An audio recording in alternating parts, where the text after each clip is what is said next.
Shalom saudara, kita memasuki Abam episode 316.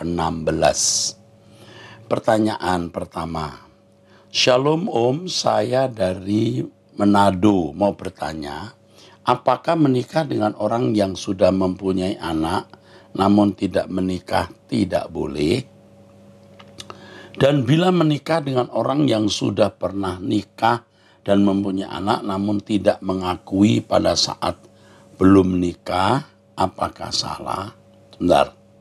Dan bila menikah dengan orang yang sudah pernah menikah dan mempunyai anak namun dia tidak mengakui pada saat belum menikah, apakah salah?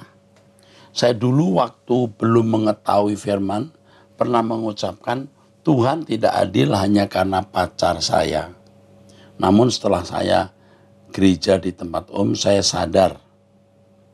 Dan sampai sekarang ini terus membayangi saya dan saya terus memohon apa yang harus saya lakukan supaya saya diampuni atas perkataan saya. Saya dulu waktu belum mengetahui firman pernah mengucapkan Tuhan tidak adil hanya karena pacar saya. Namun setelah saya di gereja di tempat Om, saya sadar. Dan sampai sekarang terus membayangi saya dan saya terus memohon apa yang harus saya lakukan. Oke. Saya jawab dulu ya, ini pertanyaanmu tidak jelas ya. Maksudnya kamu itu umur berapa, kamu mau menikah dengan wanita usia berapa. Kalau kamu wanita, kamu mau menikah dengan pria yang bagaimana, ini tidak jelas. Ya. Tetapi kalau menikah dengan orang yang sudah punya anak, tapi belum menikah, mungkin karena dia dulu pergaulan bebas dan lain-lain, ya tentu tidak salah secara hukum. Secara rohani harus ditanyakan ke Tuhan, apakah Tuhan berkenan itu, ya. Dan bila menikah dengan orang yang sudah pernah nikah dan mempunyai anak, namun dia tidak mengakui pada saat belum nikah, apakah salah? Ini juga rumit ya. Saya kira kalau bisa menikah dengan orang yang belum pernah menikah, kan secara hukum juga lebih baik daripada menikah dengan orang yang belum pernah menikah lalu tidak mengakui. Jadi jangan sampai kamu menikah dengan orang yang sudah menikah tapi tidak mengakui, sedangkan dia terikat dengan hukum. Ya, bahaya. Jangan menikah dengan orang yang sudah menikah, itu ada pidana hukumnya. Artinya perzinahan itu sekarang ada pidananya. Melakukan hubungan badan dengan orang yang sudah terikat pernikahan dengan orang lain itu melanggar hukum, ya. Nah, jadi jangan sembarangan. Menikah itu keputusan terpenting kedua setelah keselamatan. Setelah keselamatan itu hal yang terpenting itu memilih teman hidup. Jadi harus hati-hati. Lebih baik tidak menikah daripada menikah dengan orang yang salah. Ingat ya, semua ingat. Lebih baik tidak menikah daripada menikah dengan orang yang salah. Hal ini sudah saya lihat berkali-kali sebagai pelayan jemaat yang telah bersentuhan dengan banyak orang yang bermasalah dalam hal ini, ya. Lalu mengenai pernah mengucapkan Tuhan tidak adil, itu salah ya, itu salah. Tapi sudah diakui, Tuhan sudah mengampuni, dan Tuhan sudah melupakan. Tuhan sudah melupakan, jadi kamu jangan ingat-ingat. Ya, Tuhan saja sudah lupa kok kamu mengingat-ingat. Ya, Tuhan mengampuni dirimu dan kamu harus belajar dan bisa mengampuni dirimu sendiri. Oke. Ini orang yang sama. Dulu juga saya pernah ke orang pintar untuk meminta bantuan supaya papa saya tidak selingkuh lagi. Awalnya saya datang menemani saudara saya mau menanyakan ke orang pintar siapa yang mengambil cincin kawinnya. Namun orang pintar itu berkata kepada saya, kalau saya juga punya masalah dan di situ ada gambar Tuhan Yesus, Sehingga saya percaya dan bilang kalau saya minta bantuan supaya papa saya tidak selingkuh lagi. Apa yang harus saya lakukan agar Tuhan mengampuni saya? Karena sejak saya ibadah ke tempat Om Eras, sekarang streaming saya mulai sadar dan mulai berubah. Walaupun saya jatuh bangun untuk merubah karakter saya. Saya juga lagi bergumul dengan pasangan hidup saya karena saya takut dapat pasangan yang tidak tepat. Saya juga lagi bergumul dengan pasangan hidup, jadi belum menikah. Ya, walaupun umur saya sudah 32 tahun. Terima kasih Om, Tuhan Yesus memberkati. Yang pertama, jangan percaya orang pintar atau dukun, walaupun ada gambar Yesus di ruangannya.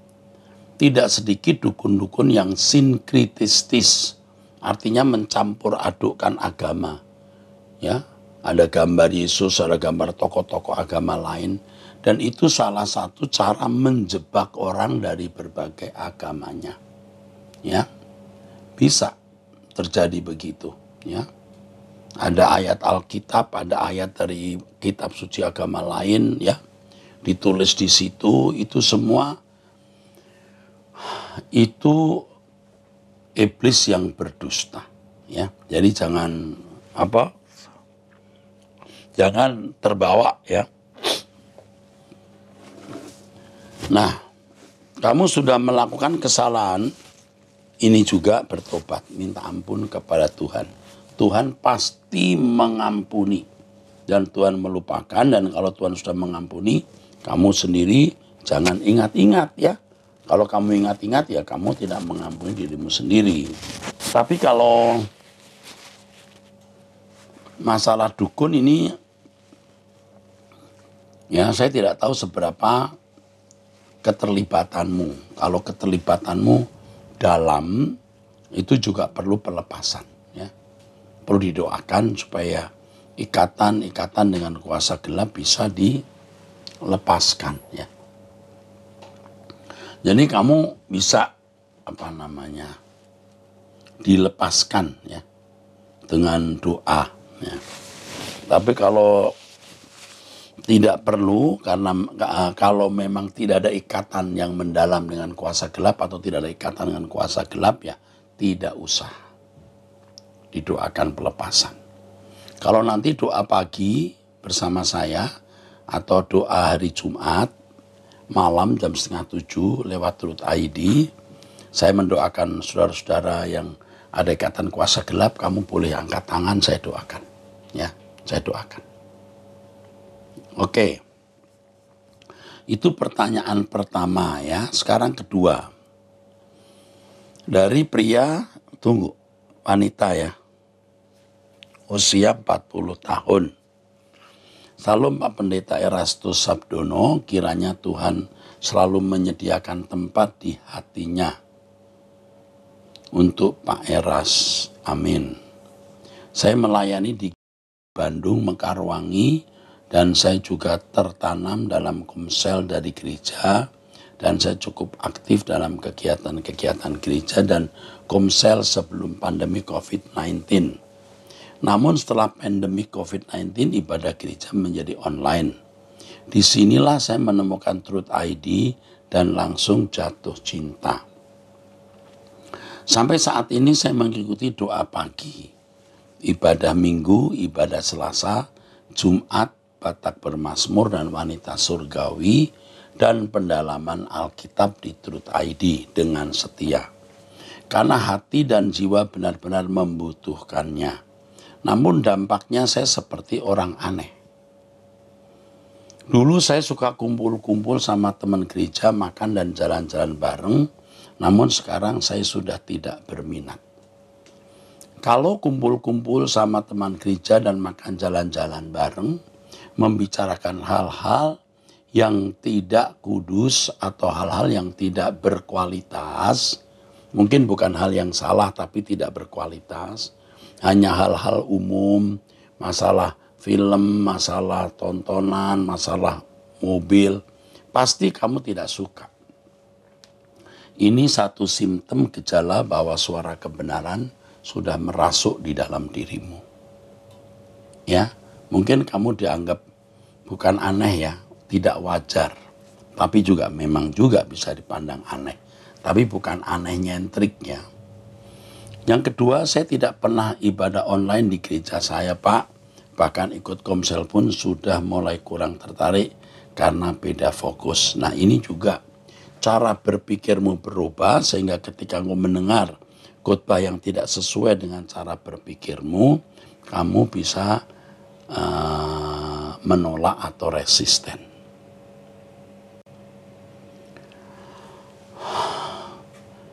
Ya, kamu juga harus besar jiwa nanti kalau orang berkata kamu sesat, ya. Tidak apa-apa. Yang penting Tuhan menilai kita benar. Fokus saya sudah LB3, saya merasa saya telah menemukan jodoh saya yaitu Truth ID. Oke. Bersama-sama kita ke langit baru, bumi baru, dan hidup di bumi ini kita hanya berkemas-kemas ya. Oke. Di sini saya dibentuk, diubah dan dibimbing sekalipun saya belum pernah bertatap muka dengan Pak Eras. Saya merasa Pak Eras itu Bapak rohani saya. Dengan senang hati aku menjadi Bapak rohanimu. Dan kalau nanti sudah tidak lagi ada pandemi COVID, satu kali kamu ke Jakarta bisa bertemu dengan saya ya. Tapi yang jelas kalau kita tidak bertemu di dunia, kita bertemu di langit baru, bumi baru, di rumah Bapa, di kerajaan Tuhan kita Yesus Kristus. Amin. Bahkan saya suka mendengarkan Abam, padahal ini adalah surat pertama saya. Mohon masukannya, Pak. Apakah saya berdosa karena saya lebih memilih Truth ID daripada ibadah di gereja yang lama? Sebenarnya kamu itu bukan milik saya, bukan milik gereja itu, bukan milik siapa-siapa, tapi milik Tuhan Yesus. Jadi kamu harus bertanya kepada Tuhan Yesus, ke gereja mana kamu harus pergi. Dan kamu harus tanya gereja mana yang sungguh-sungguh menjadi representasi Tuhan atau wakil Tuhan. Harus tanya pendeta mana yang benar-benar menjadi juru bicara Tuhan. Saya mengatakan ini bukan bermaksud supaya kamu mendengarkan saya atau pindah ke gereja saya. Tidak sama sekali. Ini juga saya sampaikan kepada semua saudara. Ya, semua saudara harus ikut mendengar. Carilah gereja yang menjadi wakil Tuhan di dunia dan pendeta yang benar-benar menjadi juru bicara Tuhan. Ya, karena gereja tidak menyelamatkan, pendeta tidak menyelamatkan, yang menyelamatkan Tuhan Yesus melalui firman dan pengorbanannya, atau tepatnya melalui pengorbanan dan firman-Nya dalam pimpinan Roh Kudus. Keputusan apakah yang harus saya ambil, Pak? Ya, sudah saya jawab. Minta pimpinan Roh Kudus. Bertanyalah kepada Tuhan. Terima kasih banyak Pak Eras untuk lagu-lagunya dan firman Tuhan yang membangun hubungan saya dengan Bapak lebih romantik. Ini bagus kalimatnya ya. Lebih romantis gitu. Sekalipun kedengarannya lebay, tapi memang demikian adanya. I love Pak Eras, kelak kita berjumpa di LB3 ya Pak. Oh bagus. Jadi kalau tidak memungkinkan kita ketemu di bumi ini, jadi ketemu di LB3 saja. Tuhan Yesus memberkati. Oke. Holong dohoraku Tuhan, holong dohoraku Tuho di bagasan Tuhan. Ya. I love you in Christ.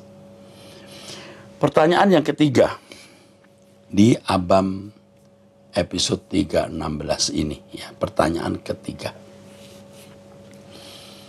Oke. Salam Pak Erasto Sabdono, saya seorang ibu ingin menanyakan apakah perceraian saya dengan suami yang beda keyakinan dilarang karena suami selalu memaksakan untuk mengikuti keyakinannya. Setelah saya sudah punya 3 orang anak. Sekian lama saya pertahankan walau tingkahnya selalu menyakiti kami. Suka judi, main perempuan, ngamuk di rumah dengan alasan perbedaan agama. Padahal sejak pertama kami menikah dia sudah tahu agama yang saya yakini. Sekarang dia sudah menikah lagi dengan wanita lain yang mau ikut keyakinannya. Kami sudah terpisah dan anak-anak ikut saya dan keyakinan saya. yang sebelumnya anak saya dilarang, tidak boleh satupun ikut saya. Saya mau tanya Pak, apakah saya boleh menikah lagi dengan duda? Istrinya sudah meninggal dan kami satu keyakinan. Saya mau tanya apakah kami bisa diberkati, didoakan, terima kasih. Yang pertama, perceraianmu dengan pria satu yang tidak seiman dan ia mengendaki begitu, tidak salah. Karena Alkitab mengatakan demikian. Jadi kalau pasanganmu tidak menginginkan kamu bercerai, walaupun di agama lain, kamu jangan cerai. Tapi kalau dia menghendaki demikian, ya sudah. Perceraianmu tidak salah. Apalagi ada intimidasi, kamu harus pindah agama dia. Sudah bagus kamu cerai dengan dia. Bagus. Dia sudah menikah lagi, ya. Udah. Sekarang bagaimana dengan menikah lagi? Saya tidak tahu anak kamu itu sudah umur berapa yang paling besar, kamunya juga umur berapa, lalu duda itu umur berapa, dia sudah punya anak berapa, saya tidak tahu. Saya tidak menuduh ya, tolong ya, duda istrinya meninggal itu meninggal karena sakit, sakitnya karena virus, atau sakitnya karena tertekan, suaminya galak, kasar, sehingga membuat istrinya sakit, itu bisa. Ya, tapi saya tidak menuduh ini, saya tidak kenal ya. Ya, saya tidak kenal karena saya bukan Tuhan ya. Jadi ada wanita-wanita yang ibu-ibu maksud saya yang sakit lalu meninggal itu karena tertekan terus setelah menikah dengan suaminya. Nah, jangan sampai kamu menikah dengan pria seperti ini. Ini bukan hanya untuk kamu yang sedang bertanya ya, tapi ini juga untuk semua wanita ya. Menikah dengan duda yang istrinya meninggal, wah seperti ada legitimasi. Meninggalnya istri itu karena apa? Ya, tidak sedikit istri yang meninggal karena memang sakit dan suami dengan setia mendampingi istrinya yang meninggal. Tapi ada juga istri yang meninggal karena penderitaan yang dialami dengan menikah pria itu. Dan juga ada pula suami yang terus menteror istri sampai istri tertekan, sakit, dan meninggal cepat. Nah, saya tidak menghakimi, tidak menuduh, hanya coba kamu doa kepada Tuhan. Tuhan berkenan tidak kamu menikah lagi, ya. Nah, kalau kamu sudah cukup umur, kamu harus ngurus 3 anak, dan kamu punya penghasilan cukup, untuk apa menikah? Toh kamu juga menjelang tua, ya. Ya, gairah seks juga tidak akan menggelora seperti waktu muda. Tapi kalau pria ini benar-benar baik, dia sayang kamu dan anak-anak kamu, dia mapan dalam ekonomi, nah ini juga menjadi pertimbangan. Tetapi yang pertama pertimbangan itu suara Tuhan atau kehendak Tuhan. Jangan menikah dengan pria yang hanya menumpang hidup dan menikmati seks. Ya, saya minta maaf ya kalau kata-kata saya ini melukai, ada yang melukai, ada yang terluka gitu, saya minta maaf. Tapi ini tidak ada maksud apa-apa. Saya bicara ini secara umum untuk siapa saja ya, khususnya bagi wanita-wanita supaya diberkati dengan pernyataan saya ini ya, itu supaya dapat tambahan pengertian, hikmat, kebijaksanaan dan kecerdasan. Nah, inilah tujuan ABAM ini kan, memberikan kecerdasan. Jadi kalau saudara ikuti ABAM itu, saudara akan bisa menemukan jawaban-jawaban yang itu menambah wawasan dan kecerdasan berpikir saudara. Oke. Ada seorang yang bertanya, saya sudah lama nggak berbahasa roh karena saya ragu apa benar itu dari Allah. Karena dulu diajarkan untuk meminta bahasa roh, tapi suatu hari waktu berdoa dengan Pak Eras pagi hari, berdoa mengenai penyembuhan, lidah saya tidak bisa lebih ditahan mengucapkan sendiri apakah saya sudah berbahasa roh yang benar. Saya tidak tahu karena saya tidak mendengar langsung.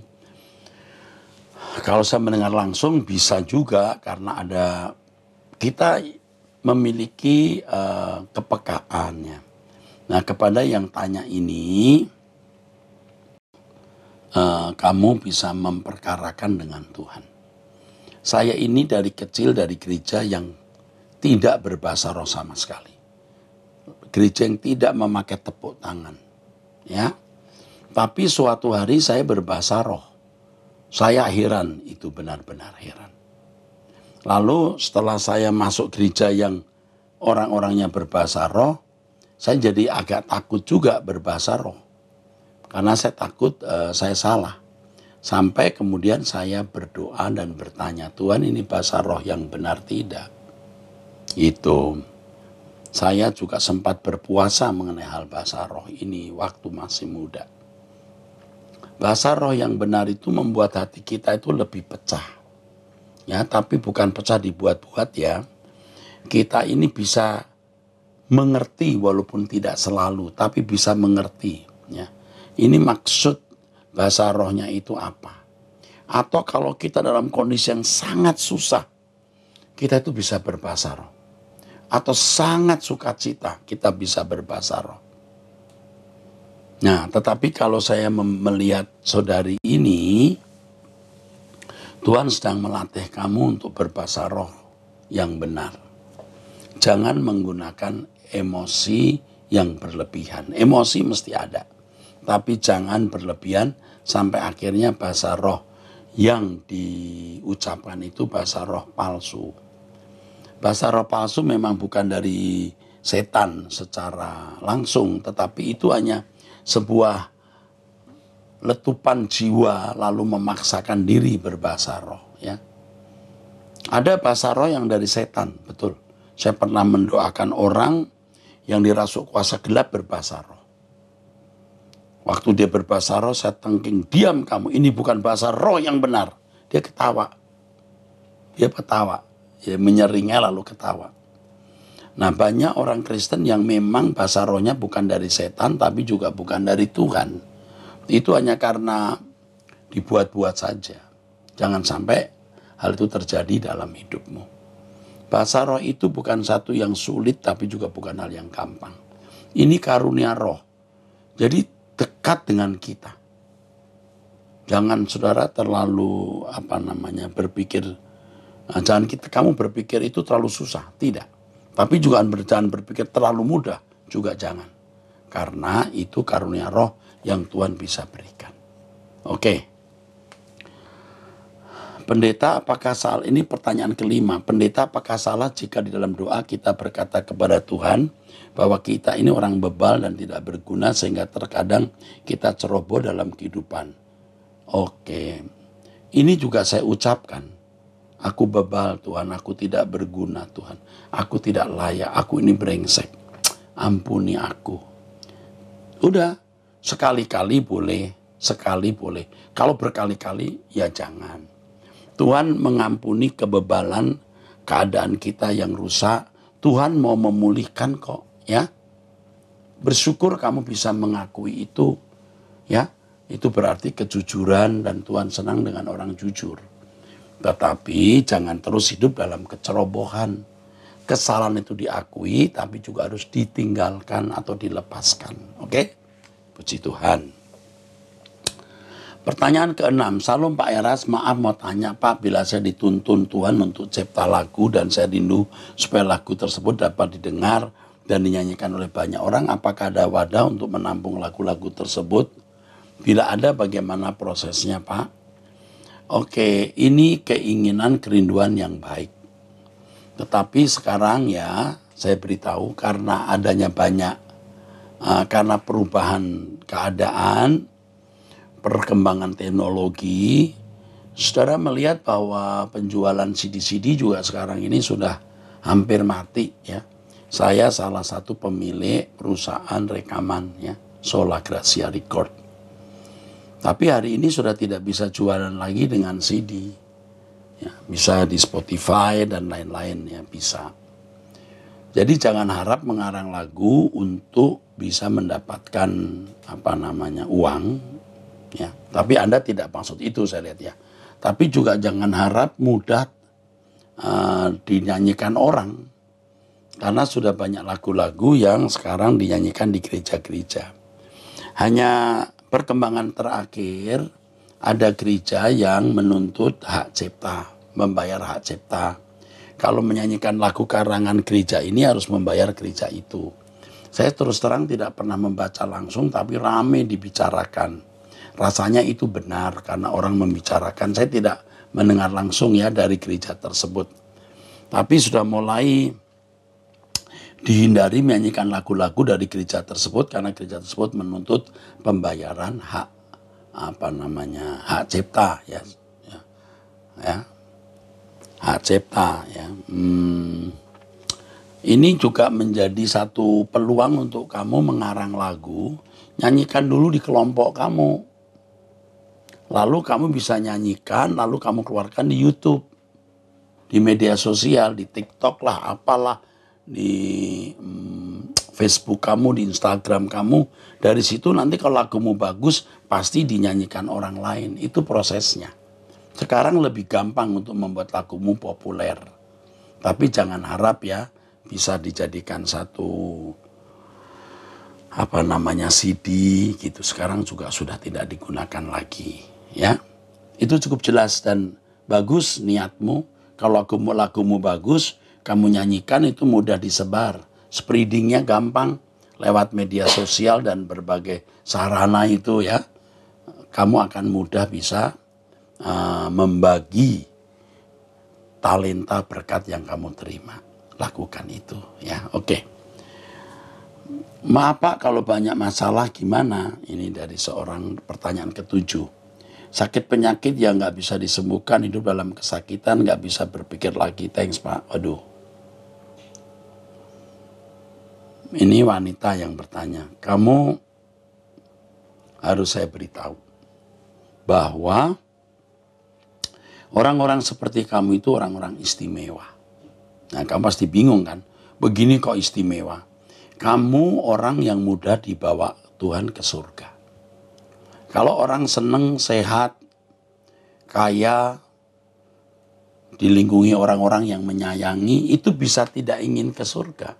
Surganya itu di bumi ini. Keadaan kamu ini keadaan yang sangat kondusif untuk bisa merindukan dunia lain. Saya tidak bisa ngomong banyak untuk kamu. Kamu juga rasanya sedang stres ini. Ya, dengan pertanyaan begini ini kamu itu depresi atau stres ya. Tapi saya mau beritahu bahwa kamu masih punya Tuhan yang menyayangi kamu. Kamu juga punya mentor, Pendeta Erastus yang mau peduli kepada kamu. Jika kamu memberikan nomor telepon, nanti konselor yang sangat baik akan menghubungi kamu. Kamu akan dibina, dibimbing. Kau masih punya kami, ya kamu tidak sendiri.